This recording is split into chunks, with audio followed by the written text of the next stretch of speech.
Hello अस्सलाम वालेकुम रहमतुल्लाह। इंशाल्लाह आज हम और एक नए मौजू से बात करेंगे कि हम पिछले कुछ वीडियो में बात की थी कि बच्चों को क्या क्या चीज़ें सिखानी चाहिए, है ना। उसमें हमने डिसिप्लिन पे बात की, ब्रेवरी पे बात की, आदाब पे हमने बात की, सोशल वैल्यू एम्पैथी पे हमने बात की थी। आज जिस मौजू में हम बात करेंगे वो है कि बच्चों को किस तरह से सेटबैक को सिखाना चाहिए कि बच्चे जब फेल हो जाते हैं कोई मामलात में या उनको ऐसा लगता है कि वो फेल हो गए तो उनको किस तरह सिखाया जाए बच्चों को कि उसको किस तरह से कोप अप किया जाए और कैसे वो सेटबैक को हैंडल किया जाए। हम इस पे आज एक बात करेंगे। देखिए, नबी करीम सल्लल्लाहु अलैहि वसल्लम की बहुत प्यारी हदीस है। मुख्तसर हदीस का मफ़हूम मैं आपके सामने इंशाल्लाह पढ़ के सुनाऊंगा। नबी करीम सल्लल्लाहु अलैहि वसल्लम ने कहा कि हर फ़ायदे देने वाली चीज़ को पकड़ के रखो, ठीक है, और अल्लाह से मदद चाहो। हमको हेल्प किससे मांगनी है, मदद किससे मांगनी है? सिर्फ और सिर्फ अल्लाह सुब्हानहू तआला से। और हर फ़ायदे देने वाली चीज़ को पकड़ के रखो। लेकिन कभी जो आप जो एफ़र्ट डालते हो, जो भी काम आप कर रहे हो, उसमें जितने भी आप एफ़र्ट डाल रहे हो, मेहनत कर रहे हो, अगर कभी उसमें फेलियर होता है, कभी उसमें सेटबैक होता है, तो हमको ये नहीं कहना चाहिए कि यार मैंने इस तरीके से किया तो शायद मामला ठीक होता, मैंने उस तरीके से किया तो शायद मामला ठीक होता। ये कहने से नबी करीम सल्लल्लाहु अलैहि वसल्लम ने मना किया है। बसा औकात ऐसा होता है कि जब हम किसी चीज़ को कोशिश करते हैं, कुछ हमारी ही मिस्टेक होती है काम करने को लेके, और उसमें हम अगर फेल हो जाते हैं तो ये अल्लाह ताला की तरफ से एक समझना चाहिए कि हमारा एक तजुर्बा है हमारे लिए, हमारा एक मुशाहिदा होता है, हमारा खुद का एक एक्सपीरियंस हो जाता है कि हम उस एक्सपीरियंस से चीज़ों को सीखते हैं और बाद में कम से कम हमको ये तो पता चलता है कि क्या चीज़ को नहीं करना चाहिए। तो बसा औकात मुश्किलात जो हम पर आती हैं वो हमको कुछ ना कुछ चीज़ें सिखाने के लिए आती है। इन्ना मअल उसरी युसरा। उसी तरह से जो तुंदी बाद मुखालिफ से ना घबरा ए औकाब, है ना, कि औकाब परिंदे से कह रहे हैं कि हवा जो मुखालिफ से घबरा मत, ये तो चलती है तुझे ऊंचा उड़ाने के लिए। आपने देखा है प्लेन जब टेक ऑफ करता है या लैंड करता है, train actually fly against the wind. वो हवा के मुखालिफ सिमत में ही प्लेन उड़ता है। वो पूरा कंसेप्ट वो लोगों ने जो लिया है कहीं ना कहीं परिंदे से ही लिया है। उसका शेप देखिए, उसका उड़ने का अंदाज को देखिए, तो ये सारी चीज़ें हैं।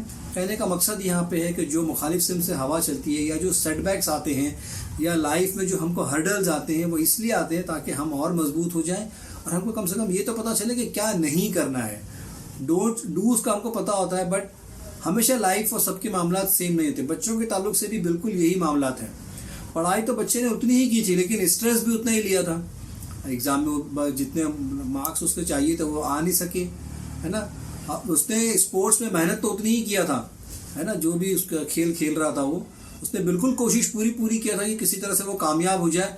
लेकिन शायद उसका स्टेमिना नहीं था, टेक्निक थी उसके पास, या स्टेमिना था टेक्निक नहीं थी, किसी न किसी वजह से वो सेटबैक हो जाता है। और कभी कभी जब स्पोर्ट्स में तो ये होता है कि भाई कोई ना कोई जीतता है और कोई हारता है।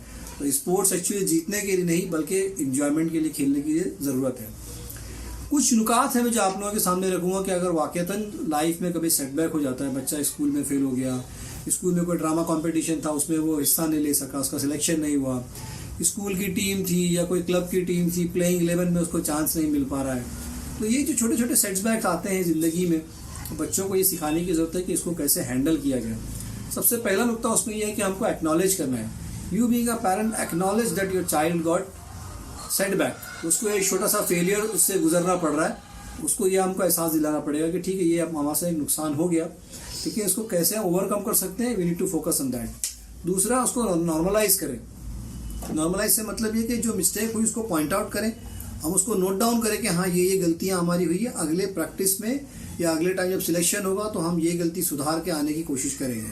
तीसरा पॉइंट, हम उनको उस पर जो है उनकी गलतियों को उभारने के साथ साथ उसकी प्रैक्टिस ज़रूरी है ना। चाहे आप एग्ज़ाम दे रहे हो तो आपको पुराने पेपर को सॉल्व करना है, उसको ज़्यादा कई मरतबा थ्योरी का पेपर है तो उसको बार बार आपको पढ़ना पड़ेगा, उसको लिखना होगा। मैथ्स है तो उसको लिख के प्रैक्टिस करनी पड़ेगी। आप अगर स्पोर्ट्स की बात कर रहे हैं या कोई और स्किल एक्वायर करने की बात कर रहे हैं तो उसको आपको बार बार प्रैक्टिस करनी पड़ेगी। तो ये तीसरा पॉइंट है, क्या प्रैक्टिस मेक्स मैन परफेक्ट। तो बार बार उसको प्रैक्टिस करने की आदत लगाइए आप। चौथा नुकता जो है वो ये है कि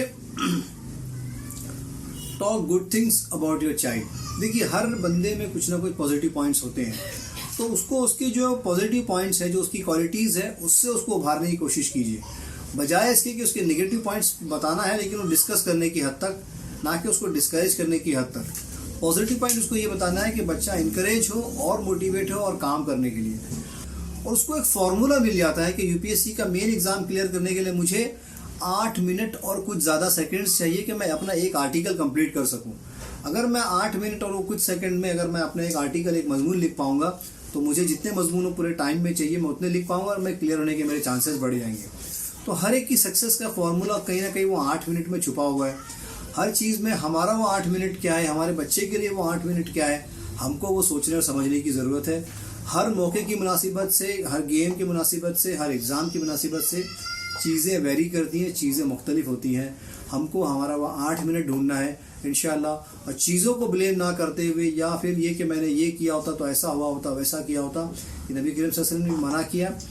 do practice, encourage your child to practice and results leave it to Allah subhanahu wa ta'ala. جزاک اللہ خیر. السلام علیکم ورحمۃ اللہ وبرکاتہ.